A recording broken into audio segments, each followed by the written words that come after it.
Well, the list of names that could run to replace Prime Minister Justin Trudeau continues to change by the day or even by the hour. I mean, these are the faces rumored, considering or declared to be running for the Liberal leadership.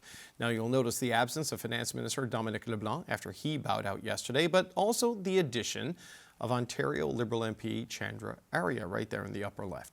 Today, Arya became the first sitting MP to say that he will be running. That's even though the party hasn't set the rules for the race yet. And Chandra Arya joins me now here in the studio. Mr. Arya, good to see you. Thanks for coming in. Thanks for having me. You were on this program. I wasn't here. I was away that day. But you came on this program and said you want a Chrystia Freeland to be the next leader of the party. I'm assuming you're retracting your endorsement of her and giving it to yourself? I did think quite a bit during the holidays. I went in depth into understanding what the real problem is for Canada today and what are the solutions. When I started working on the solutions, I realized that nobody has got the political guts to actually do the things that are required to get back on trail so that we will have some prosperity for our future generations. Right. Whatever, I have already put out my proposals, my policies, my solutions, and that required real political decision-making. Okay, some of the things you've put out. A cabinet selected on merit, not DEI quotas. You want a total review of government programs and spending, no excuses, no waste, razor-sharp focus on economic implications. You're talking about cutting things. Yep. Raising the retirement age back by 2 years, something the Liberals undid that Correct. Stephen Harper had put in, and talking about making Canada a sovereign republic and dumping the monarchy. What constituency inside the Liberal Party of Canada is looking for those policies? Because that's a big departure for where the party is. That exactly is the point. The point is that we have to make decisions that are like bitter medicine. Otherwise, we can't come back and track. Talking about raising the retirement age. Old age security is the biggest item in the budget.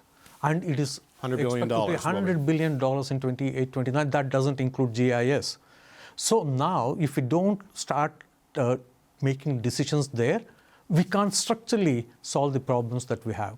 So that is the kind of things. It is a wake-up call, not just for the Liberal Party members, for entire Canadians, that we have to take actions today so that our children and grandchildren will have a better life.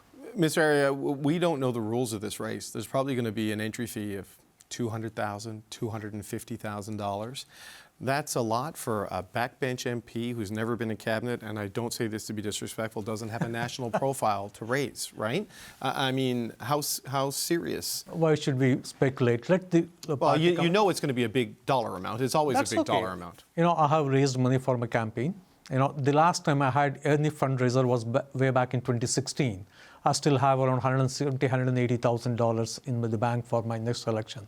When Canadians realize what is that I'm proposing, what is that I'm standing for, I'm sure many middle-class Canadians will donate to my campaign, and I'm confident of raising that money. Do you think you have enough time for Canadians to even know who you are? I asked Frank Baylis the same thing. He was a one-term MP. You served in caucus with Mr. Baylis. But, this is a lot of Canadians don't even know who cabinet ministers are. They know who Justin Trudeau is, but it's a big hill to climb. Exactly the same thing. What you said is the answer. Not many Canadians know most of the contestants here. So my point is that I have to reach out to the Canadians with the proposals, what I have, explaining them where I stand, explaining to them what is that I'm going to do. And that is going to think that's going to catch attention. One of the concerns about this particular leadership race has to do with the nomination rules as they exist with the Liberal Party of Canada. This has been a persistent issue at the inquiry on foreign interference. One of the solutions to foreign interference is seen as a foreign agent registry, but you sponsored a petition opposing a foreign agent registry. Why? That is the top line. People make some assumptions based on the headline numbers for, MP Arya opposes foreign agent registry. If you read the petition, the petitioners are not against actually having a registry for foreign agents. That everybody understands. Every Canadian understands that. Now, bringing that to the nomination, my personal view is that, my opinion is that we should limit Liberal Party membership to citizens and permanent residents only. Because we don't want foreigners, the temporary residents here, having a say who should be our next Prime Minister. But do you support a foreign agent registry? There is one now proposed by your government. Minister LeBlanc did it when he was public. You support that? You will vote? Absolutely. Okay.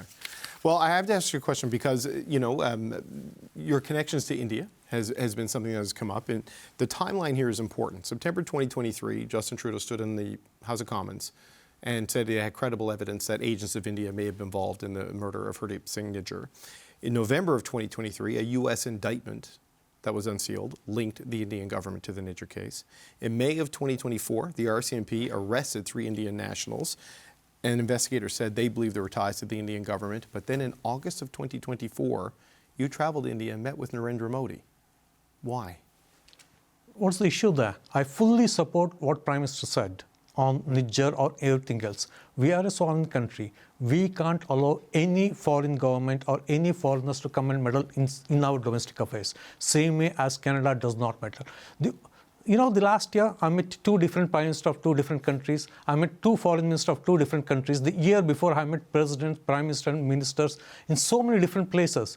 Just because I'm Hindu by religion and I happen to meet a Hindu prime minister, people are making an issue.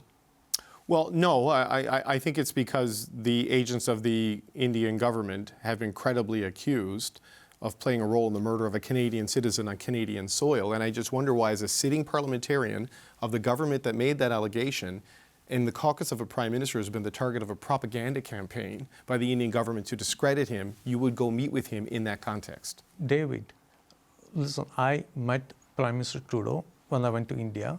I did discuss about Canada-India relations. And I did not go as an official representative of I know. government.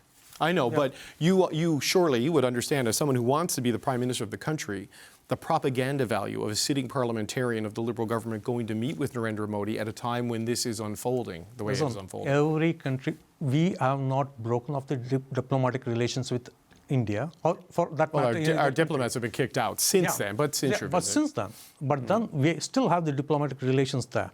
And tell me, what's the issue there if an MP meets a prime minister of any other country? The issue, I would suggest, is that when you're in this conflict So you over mean to this... say that no minister should meet any other minister? Oh, no, MPs the ministers should, and the ambassador should, the high commissioner, excuse me. But why do you feel a non-cabinet level, non-diplomatic, non-briefed member of the caucus should meet with the Prime Minister of India under these circumstances? The government of Canada never said no MP should meet any other prime minister or foreign minister. Did you seek permission beforehand, seek No, guidance beforehand, seek clearance? They might have told you not to go, don't you think? No. Government of Canada always gives directions when something like this is going to happen. There's nothing there. Okay. We'll see. I wonder, though, we are going to get the rules for this race, either today or tomorrow or in the days ahead. Is there a bar you can't clear to get in? Like if it's $250,000, $300,000, does that make you reconsider this, or are you in no matter what? No, let's not speculate the amount. I'm there for the race, and I'll continue to be in the race. And let's see what the rules are. You say in this statement you issued today that you want to crack down on the glorification of terrorism and other things. You mentioned your Hindu heritage, Sikh separatists, and people who support the separate Sikh state in this country. You've been vocal on your view of this. You said that Sikh separatists had effectively infiltrated Canadian law enforcement, and NDP leader Jagmeet Singh said you were parroting the Modi government with a conspiracy theory. Do you believe Sikh separatists have infiltrated law enforcement? Do they have a place here in Canada? When I said that, we had the evidence there. We had a serving police officer in that demonstration that attacked the Hindu temple. What else proof do you need? You have a lot of Sikhs, though, involved in the Liberal Party of Canada. Absolutely. Many of them in cabinet. Absolutely. Your views on this, your willingness to meet with Narendra Modi in the context that we discussed earlier, do you think that could hurt you in this particular campaign? David, let me make things clear. Vast majority of the Sikh Canadians, they are not supporting Khalistan. Sure. Very, very clear on that.